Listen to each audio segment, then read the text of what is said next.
Walk has been something that we've been planning and preparing to do for a while. We had like a trial run where we had like a one-day school, but basically it's a school that teaches people how to walk in what we say habitual fellowship with God. It's a school of intimacy with the Lord. I know there's a lot of schools that are out there that teach you how to prophesy and, schools of prayer, schools of all sorts of things, but I believe that what we really need in the time that we're living in is how to know how to closely walk with the Lord. How to know that we are really in a full alignment with God and becoming familiar with His realm and knowing Him in His realm. So that's what this school is about. So we're trying to teach people the things of prayer, the various ways of drawing close to the Lord, spiritual disciplines and spiritual principles as well. So, yep. It's a good school. It's a good school, good class. We got some good students here. Oh yeah, this is our book, "Waiting on the Lord" by Walter Butler. If you do not have this book, And what is that book about? Waiting. There you have it. Yeah, wait on the Lord. Discipline of waiting, the presence, and he has a lot of scriptures and stuff to back it up. So it's a really good book, and it's good to read it when you're not busy. It's very important because if we don't discipline ourselves, I believe a lot of times we could be busy, and even discipline to me is it's a practice because there's so many things that come up. You might have family and stuff, so sometimes part of the discipline for me is that I gotta get up earlier than what I would have to do because I have to discipline myself to get up, to spend that time in the presence of God. So that means getting up before everybody getting up, or when the Lord wakes me up, I may not want to get up. Right. But I am learning that it's like when you're getting up at that time, there's I feel like you could pray better. Like, there's no distractions. You can really get into scriptures. You have your eyes and your understanding, to me, is open more. You don't have any distractions. So it's even a practice of like not doing stuff when you get up. You might see stuff. Oh, I could do this, I could do that. It's a practice. And clean. And just to add to that, I would say in order to be a disciple, you have to be disciplined. I think that that's I feel like it's an art that's lost. Being disciplined is being a true believer, a follower of Christ, and doing it His way. We know that God operates in decency and order.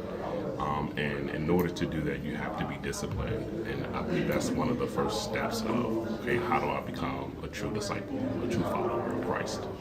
Yeah, and to tag off of that, I would just like to say, as Jesus said, for us to take up our cross and to follow Him, basically denying ourselves. And to me, discipline and discipleship, that's what it is in a nutshell. It's denying ourselves and taking up His cross, following after Jesus. And a lot of times in what we see in today's society and culture, it's more of we have more converts than people that are really disciple. And we stop at conversion, but we really don't teach people how to really walk closely and follow the Lord. When you see that mirrored in Jesus' ministry, they followed Him. You know what I mean? So that's really kind of what my view of it is wrapped up in, it's really a self-denial process in following Him.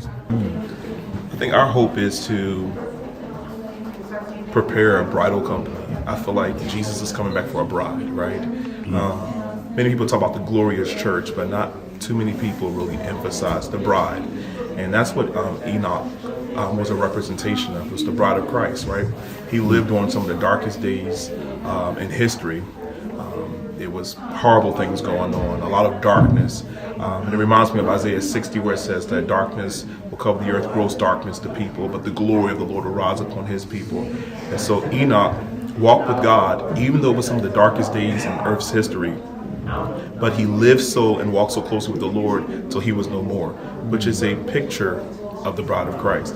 And so what we see with John the Baptist was he was a friend of the bridegroom. He prepared the way of the Lord, but he also prepared the hearts of the people to receive the message of Christ, right? And so we see people like that, like John the Baptist and different ones. You have the Apostle Paul that talked to us about the bridal company, or, that talked to us about the judgment seat of Christ, and, standing before the Lord and ruling and reigning with Christ, all these different things. And so I just think that the Equipping Center, like what we desire to do, is to not just see people, like Melvin was just saying, like converted. We want to see people truly discipled to the Lord and going on to that full intimacy and experiential knowledge of God that brings them into the bridal company, that brings them into that given fully over to the Lord.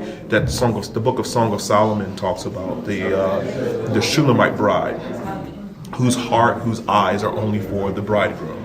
And so, like, I believe that comes with, like we were just talking about, discipline and training and discipleship. And it's going to take more than just having services and having conferences and having worship gatherings and stuff. We're going to need people to intentionally teach and train people how to walk with Christ. I'm very excited for this. I love ministering to the people, but I also love introducing people to God. So I'm excited.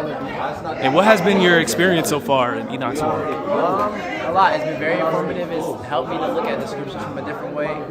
It's also helped me to dive deeper into the scriptures. Like, cause for example, I didn't know the meaning of Enoch's name until today. It's also like I already was like heavy in prayer, and it's like helped me to be even more intentional. Yes.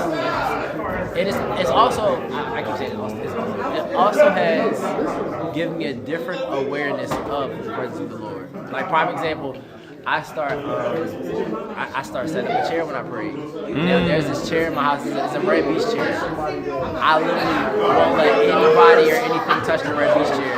And when I touch the chair, I'm like, sorry, Lord, because that's the Lord's chair. Like, I've been more intentional with the presence of the Lord. Not to say I'm setting up an idol, but I'm making sure I'm practicing the presence continually. So we're getting together Okay. as a group. You can get We're in the camera. supposed to pray and ask the Lord, where does He want us to go?